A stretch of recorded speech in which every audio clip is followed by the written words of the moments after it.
Welcome. In this video I talk about tuples and arrays. These are compound data types, but not structs. We will talk about structs in a later video.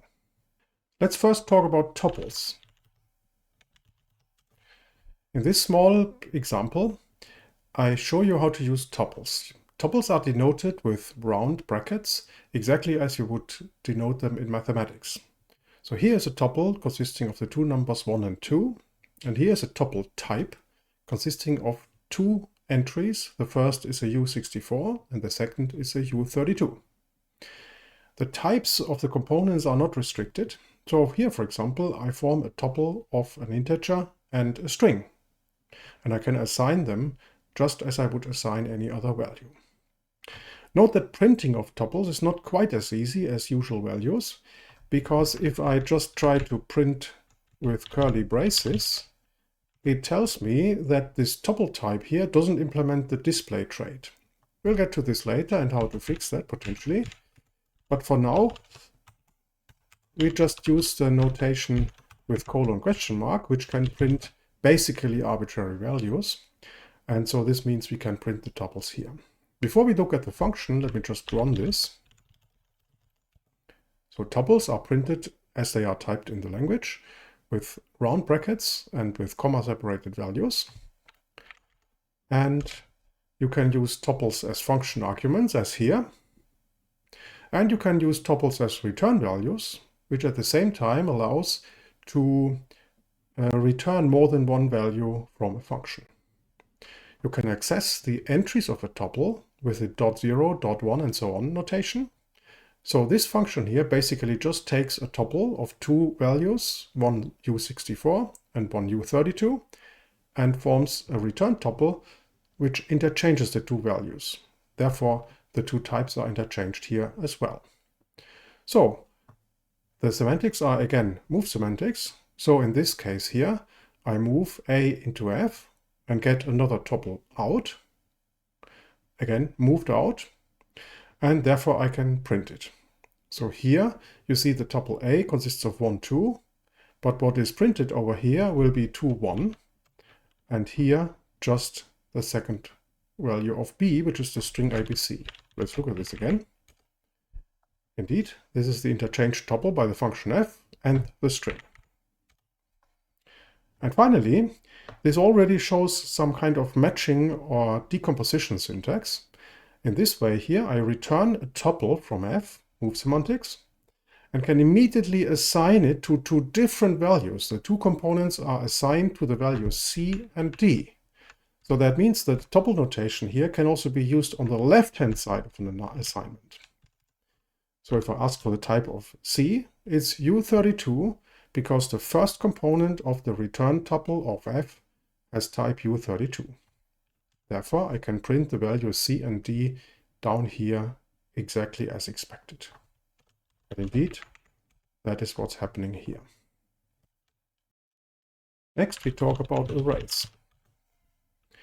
In this little example, I declare a fixed size array of this type here. So in square brackets, type name, semicolon, and a number gives you a type which has three U16s in an array. You can assign this in this way. And so A is an array of U16s of size 3. It has size 6 as bytes and is aligned on 2-byte boundaries. Of course, similar to strings, we have also a variable length array, which is called a vector.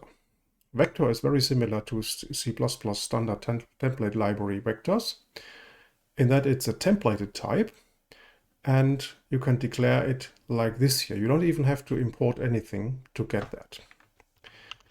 As an example here, I get from the studenv module, I get with the args function, I get all the list of command line arguments. And the technology here is that this args function returns an object of type args, which can be made into an iterator. And then I can use the collect method to convert it into a string. Notice that, of course, this is an iterator over strings, but the collect method usually needs that I denote the type of the variable such that it knows what to produce.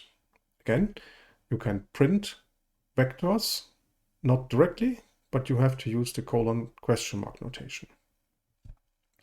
So let me explain this program a little further. Here I take the first command line argument, that is the one after the program name, and convert it with base 10 to an integer of type usize. You know, remember, usize is the integer type which is as wide as a machine word.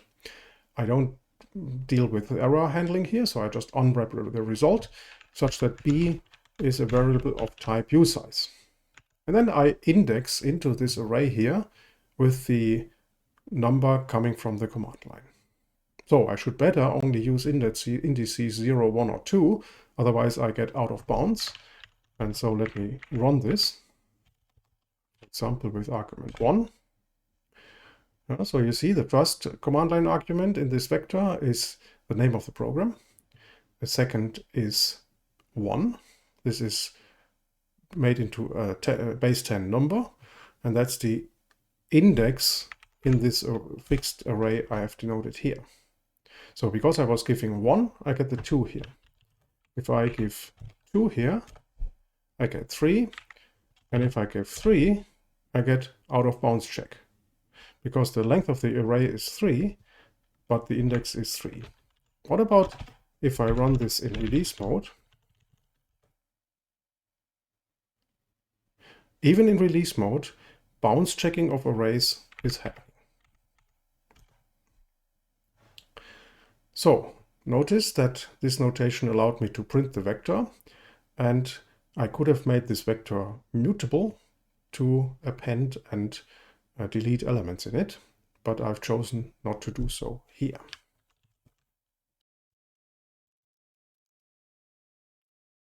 Here I show you that you can use the slice operator exactly as for strings. Here I use this notation to get an immutable slice of this vector here. Remember, vectors keep the allocation, they own the memory, whereas a slice doesn't. So this is now a slice of string, a variable size array, but without ownership. I can print this as before. Let me see how to run this. This time I should give more arguments. Here you see the complete list of arguments, and indeed I've picked the first with indices 1 and 2 with my slice here. Slices can also be mutable. Here I have made the vector a mutable vector by putting mut here. Then I have formed C to be a mutable slice. That means I can mutate the vector through the slice. And I've used this notation here to change the zeroth notation, the zeroth index of the slice to be the string ABC here. Let's see what this prints. So here's a list of command line arguments. My mutable slice was first the vector with indices 1 and 2 here. But then I have exchanged the index 0 in the mutable slice, which did change the vector. To prove that, I can also print the vector afterwards. That args.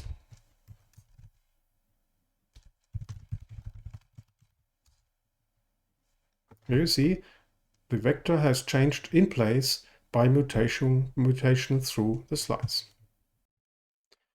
This concludes this video about tuples and slices. As you can see, they are valuable assets in your type management. Notice, of course, that we have talked about slices too. Slices are essentially references into vectors or arrays, and therefore the usual borrowing rules for immutable slices and mutable slices apply.